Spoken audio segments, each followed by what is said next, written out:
Et si la plus grande vengeance n'était pas de crier, d'insulter ou de supplier, mais simplement de disparaître, de partir sans un mot superflu, comme un roi qui abandonne un royaume devenu indigne, laissant derrière lui un vide que rien ne peut combler. Aujourd'hui, on plonge dans la stratégie la plus froide, la plus puissante et la plus efficace jamais écrite pour reprendre le contrôle total de ton destin après une rupture ou une trahison. Celle de Niccolò Machiavel, directement tirée des pages du Prince. Si tu es prêt à transformer une perte apparente en triomphe absolu, reste jusqu'au bout de cette vidéo. Allons-y ensemble. Là, dans Le Prince, Machiavel nous répète une vérité brutale et implacable. Le pouvoir véritable ne s'obtient ni par la force brute qui effraie sur le moment, ni par la gentillesse naïve qui finit toujours par être exploitée. Non. Le vrai pouvoir repose sur deux piliers fondamentaux.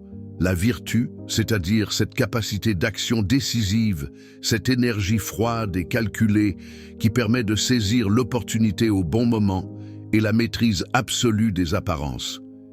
Les hommes et les femmes, nous dit Machiavel, jugent plus par les yeux que par les mains. Ils sont simples, volages, ingrats par nature. Ils oublient vite les bienfaits qu'on leur a faits, mais ils regrettent amèrement ce qu'ils ont perdu quand ils le voient briller ailleurs, loin d'eux, hors de leur portée. C'est exactement ce principe que nous allons appliquer ici. Disparaître comme un roi, ce n'est pas fuir comme un blessé ou comme un perdant qui claque la porte par colère. C'est décider de sang-froid en souverain absolu que ce trône, cette relation, cette femme ne mérite plus ta présence royale. Tu ne pars pas parce que tu es faible. Tu pars parce que tu es devenu trop grand pour ce royaume. Imagine la scène très précisément. Un roi qui, un matin ordinaire, se lève, regarde autour de lui, voit les courtisans qui le flattent sans sincérité, la reine qui a commencé à le prendre pour acquis, les intrigues qui se multiplient dans son dos. Il ne crie pas, il ne fait pas de scandale, il ne supplie pas pour qu'on le retienne. Il se contente de rassembler ses affaires les plus précieuses, de donner quelques ordres discrets à ses fidèles et de quitter le palais sans tambour ni trompette. Il laisse derrière lui le silence, un silence assourdissant. Un silence qui devient vite une arme plus puissante que n'importe quelle insulte, que n'importe quelle dispute. Les courtisans se regardent, incrédules. La reine reste seule dans la chambre royale, se demandant ce qui vient de se passer. Le vide qu'il laisse est immense, et ce vide, c'est la première étape de son regret. C'est là que commence la véritable punition. Pas celle que tu infliges, mais celle qu'elle s'inflige elle-même à chaque seconde où elle réalise ce qu'elle a perdu.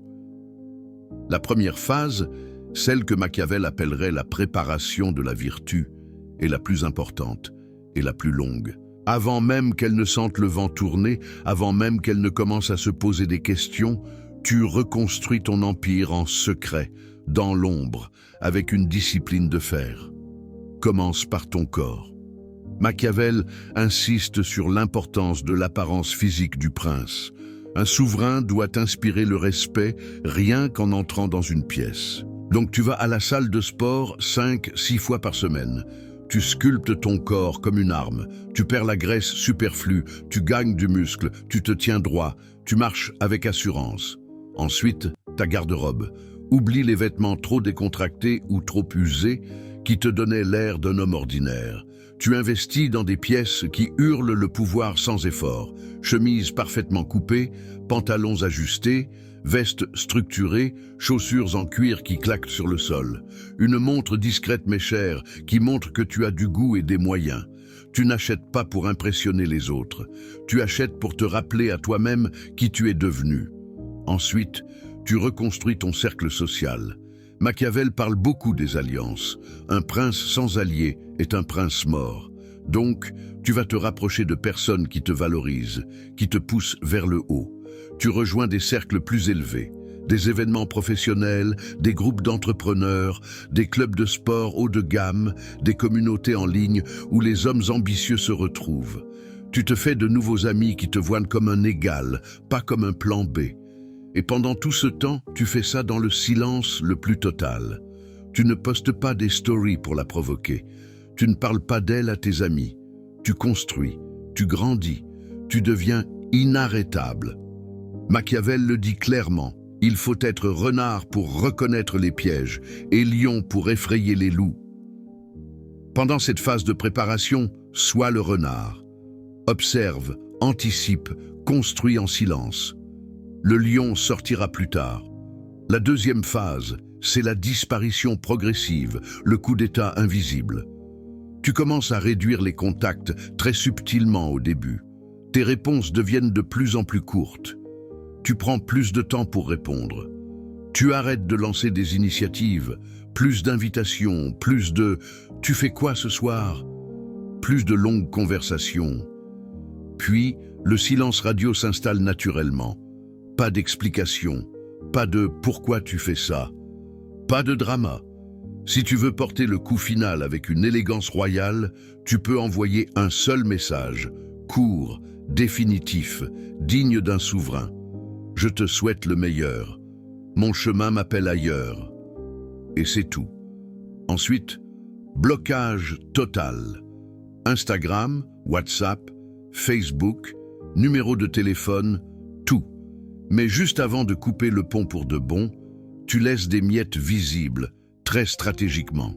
Une story où on te voit dans un endroit luxueux, un restaurant chic, un voyage, entouré de gens qui ont l'air d'avoir du succès. Une photo où tu souris avec confiance, où ton corps est sculpté, où ta vie explose visiblement. Elle verra ces miettes, pas directement parce que tu l'as bloqué, mais par des amis communs, par curiosité, par le regret qui commence déjà à la ronger de l'intérieur. Pourquoi elle regrettera tout? Parce que l'absence d'un homme de haute valeur crée un vide abyssal dans l'esprit d'une femme. Elle va se souvenir de toutes tes qualités qu'elle a minimisées, prises pour acquises ou carrément ignorées. Elle va comparer chaque nouveau mec qu'elle rencontre à toi et à chaque fois, elle perdra. Elle va scroller les réseaux sociaux en cachette, demander à des amis communs comment tu vas, ruminer les « et si j'avais fait autrement » et si je n'avais pas été distante et si je l'avais traité comme il le méritait. Machiavel l'explique parfaitement. Les êtres humains regrettent surtout ce qu'ils ont sous-estimé quand ils le voient prospérer sans eux, loin d'eux, hors de leur contrôle. Tu ne la détruis pas activement avec des insultes ou des reproches. Tu la laisses se détruire toute seule, avec ses propres pensées, ses propres regrets, ses propres nuits sans sommeil. La troisième phase, c'est la forteresse imprenable. Tu ne reviens jamais, jamais. Même si elle pleure, même si elle supplie, même si elle envoie des amis communs pour plaider sa cause, même si elle poste des stories tristes ou des messages indirects pour te faire culpabiliser. Machiavel est très clair. La clémence invite à la trahison répétée. Si tu reviens, tu perds tout le pouvoir que tu as construit. Tu es passé à un royaume supérieur. Ta carrière explose, ton corps est sculpté, ta vie sociale est riche, tu as la liberté totale. Tu attires des femmes qui te regardent avec admiration et désir. Tu deviens le fantôme glorieux qu'elle ne pourra jamais oublier et qu'elle ne pourra jamais récupérer. Chaque fois qu'elle verra une de tes réussites, chaque fois qu'elle entendra parler de toi par quelqu'un, le regret s'amplifiera. Tu n'as rien à prouver, tu as déjà gagné. Disparaître comme un roi n'est pas une vengeance mesquine ou immature, c'est une leçon de pouvoir pur. C'est reprendre le contrôle total de ton destin. C'est transformer la douleur en carburant, la perte en légende personnelle. Et elle regrettera tout. Pas parce que tu l'as forcée à regretter, mais parce que tu as choisi de devenir inoubliable en partant. Souviens-toi des mots de Machiavel. Les hommes oublient plus vite la mort de leur père que la perte de leur patrimoine. Eh bien, tu viens de devenir son patrimoine le plus précieux, qu'elle a laissé filer de ses propres mains. Si cette vidéo t'a touché profondément, frappe le like pour montrer que tu as compris la leçon et dis-moi en commentaire quel sera ton prochain coup royal. À la prochaine bataille, reste souverain, toujours.